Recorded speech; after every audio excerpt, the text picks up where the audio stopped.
Hey y'all, welcome back to Moments with Miss Amy. I am so glad you joined me. So today I'm going to talk to you a little bit about some of the battle that I've had going on and some of what I'm doing and why I'm doing it.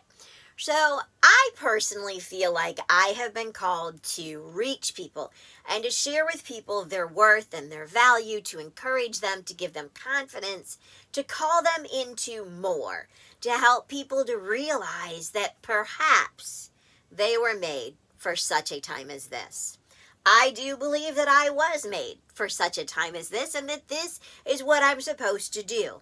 So you would think, because I know that that's what I'm called to do, that bam, I'd just be out there and I'd be all about it. That when people tell me things that I should or shouldn't do, that it wouldn't even faze me if it didn't align with specifically where I was going and what I wanted to do.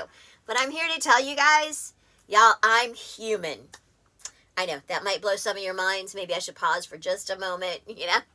I'm kidding. But really, I am. I am human and I get derailed just, I don't know, maybe as much as the next person, or certainly more than I should. And I got thinking about it this morning, and honestly, part of the reason why I got thinking about it this morning is the fact that I just recently started a TikTok, and I was nervous about doing it, and my grands, they were like amazing, and they were encouraging me and uplifting me, and they're like, yo, we're going to share it with our friends, you can do this, and so I did it, and I did just a couple of them, and then the last few days, like, I haven't done any, and my daughter, she like hit me up, and she's like, you all right? And I'm like, yeah, I'm good, and she says, okay, well, we were kind of looking for a TikTok, and I'm like, yeah, everything's good. I've made some, but I gotta like get them set and drop them, and it's like this morning I was thinking about it, and I'm like, wow, like look at that. Like I started something, I was sharing it. I know that it's a good way for me to reach people and encourage them and draw them into more, which is what I do and what I want to do and what I know to do. And yet, the human part of me just called to me, like saying, I don't know, like right now, maybe you don't have time. And are you really sure that that's the content you want to put out? And is anybody really watching? And who's going to really care? And I mean, it's okay to not do this for a few days and to get yourself ready. And there's all these other things to work on and these things to do. And none of that, well, I mean, some of that is a lie. I mean, but some of it is reality. There were other things to do. I did have other things going on. And it did take the time to go through and, because I'm not just doing it on the fly. I'm like going back over and cutting out some dead air and whatever, but the thing is, I let all those things, like, get me to a point that my head was just so in it. I wasn't in the moment. I was in the mind. And sometimes I think that's the challenge that we all run into. I'm sharing my story, believing that chances are there's somebody out there that's going to relate to this, somebody that's going to understand, somebody that's going to agree. And I think that that's what it is that sometimes I get into the mind and I start to get ready to be fixing to reevaluate things, to look at it and go, am I really sure that that's where I'm called to be? Is what I'm doing, is it good enough? I mean, because, oh my gosh, I certainly wouldn't want to screw it up, and not get it out there in case it wasn't perfect. And it's crazy because that's the problem. If I'm always back here waiting to make sure it's perfect, first of all, I'm not going to be relatable. Second of all, those of you who really know me are going to be like, yo, that's fake. Because, like, I know, whether it's my Nana, my friend, my mom, my wife, whatever, y'all know me. And you know that when I'm around you, there's no fake to it. I'm me. I'm real. I am there. I cry over the littlest things. You know that. I get into the giggles and completely lose control over some stuff that other people may not find as hysterically funny, but can really send me going. I'm real. It's me. So that's who I need to be when I'm out here with you. Because if you already know me, then like, and trust me, I'm authentic, this is me. So if I'm doing something that's not in line with that, then you're not going to feel as comfortable. But the other thing is, if I'm not the real me to somebody who's just now meeting me, what am I doing there? Like, how will they ever know, like, and trust me? How will anything that I say to them, to you, make a difference in your life if I'm not me? Not the real me, not the authentic Miss Amy, who I've been for so many years. And that's who I need to be. I don't need to create this persona, this person who isn't me. I don't need to be all prim and proper and have things just so. I mean, like, y'all know, like the hair constantly in the eyes, doing whatever it wants to do. That's me.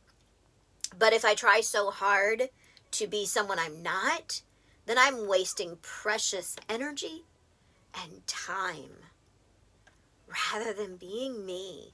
My best me, don't get me wrong. Like, I'm not going to get on here and be like all, I mean, not like it's smell-o-vision so you couldn't tell, but, all stinky and not feeling confident because I haven't showered and whatever. I mean, I'm going to be legit me. I'm going to do what I can to bring my best me to you. But the problem is when I focus too much on bringing better, perfection, whatever, then I'm bringing my love and my care. Because you know something? I do love you and I do care. And I do want to make sure that you get the message. You are called, perhaps you are called for such a time as this. Perhaps there's something in your heart, something that you know you're called to do. And that's a whole variety of things. I mean, sometimes people think, oh, if I'm called to do something, it must be like something preachy, right? Must be something religious. Must be something when I'm an adult, when I'm older. Must be something that maybe now I'm too old. I missed that boat. Those kind of things. And I'm going to tell you that's all way off the mark, y'all. Way off the mark. For a while in my life, I was called to be a caregiver, staying home and babysitting. I had so many children at a couple of different times in my life that it was crazy. I literally babysat so many children that honestly, I look back at it now and I'm thinking, holy cow, like how did I do what I did? Because it wasn't even that they were just there and in a safe zone, but y'all, like I, did things with them. We went to the library, we read books, we created stuff, we were crafty, we colored, we, all these different things. If I remember right, I think we put on skits and plays and I mean, just like all kinds of things. And then later on in life, again, babysat again, a large group again, and also did things and activities with them.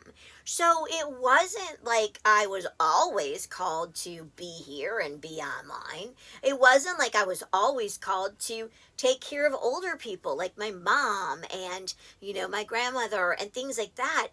Over time, throughout my life, there's been different things that I have been called to and led to do. But the thing that I found is, and I believe it's, I think the gentleman's name is Chris, but it's not coming to me, the last name. Anyways, he talks about our through line. And that's the thing, is figuring out what it seems like throughout your life. And if you're a teenager, you might be like, okay, like how am I supposed to figure this out throughout my life? Well, the thing is, look at it throughout the life you've had so far.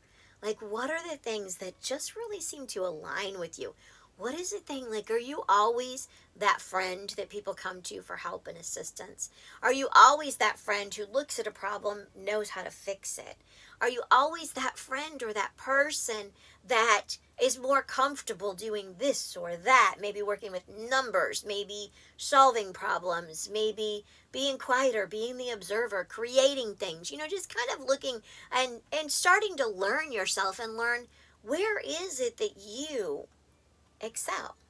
Where is it that you feel right, feel like it fits? And then maybe kind of look into that a little bit and see what it is you're called to do. I have a friend who is an incredible poet. He's online. He's also got some ebooks out there.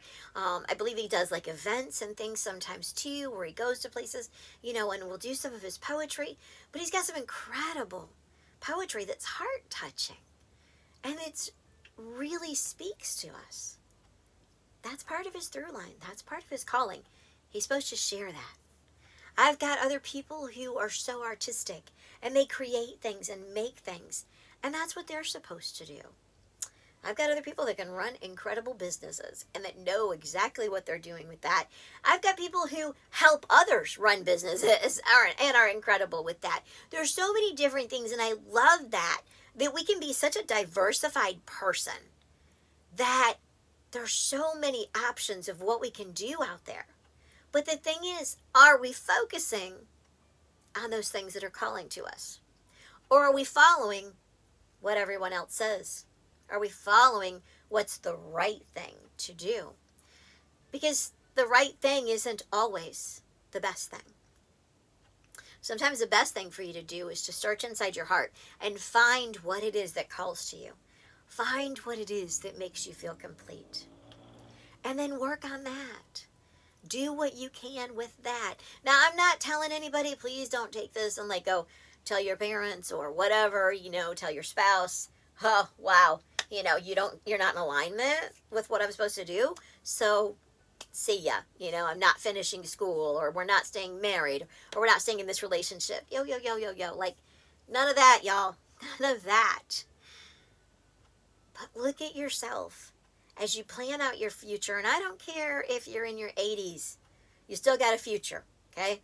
So as you plan out your future, as you look towards your future, oh, maybe that's something. Maybe you didn't think about planning out your future. Guys, if you don't know where you're going, how are you going to know when you get there? Yeah, that's going to be a talk for another day. But as you do, think about what it is that calls to you. Think about what it is that makes you feel complete when you do that. And work towards that. So you probably didn't even realize I already threw a scripture at you. Yeah, I did. It's actually one of my trademark scriptures. Something that I come back to this over and over and remind myself. It's from the book of Esther. It's Esther 4:14. Perhaps you have been created for such a time as this. And I believe that. Perhaps you have been created for such a time as this. If this is something you'd like to talk to me about and dive a little bit more into your purpose, I want you guys to know my line's open. So up in the About section, you can find my email address. Shoot me an email. We can set up a time. We can pop onto Zoom or FaceTime or something, and we can work on it a little bit, because I would love to help you figure out what your purpose is. Talk it through a little bit, maybe give you some suggestions of where to look. And other than that, I would love it if you drop a comment. Let me know what you thought. Let me know if this touched you. And guys, get out there. Chase your purpose. Because your time is now. Perhaps you were created for such a time as this. So leave me a comment. Click like if you did. If you haven't subscribed by now, I'm kind of curious as to why. Maybe shoot me an email. Let me know why. And I want to thank you again for joining me for Moments with Miss Amy.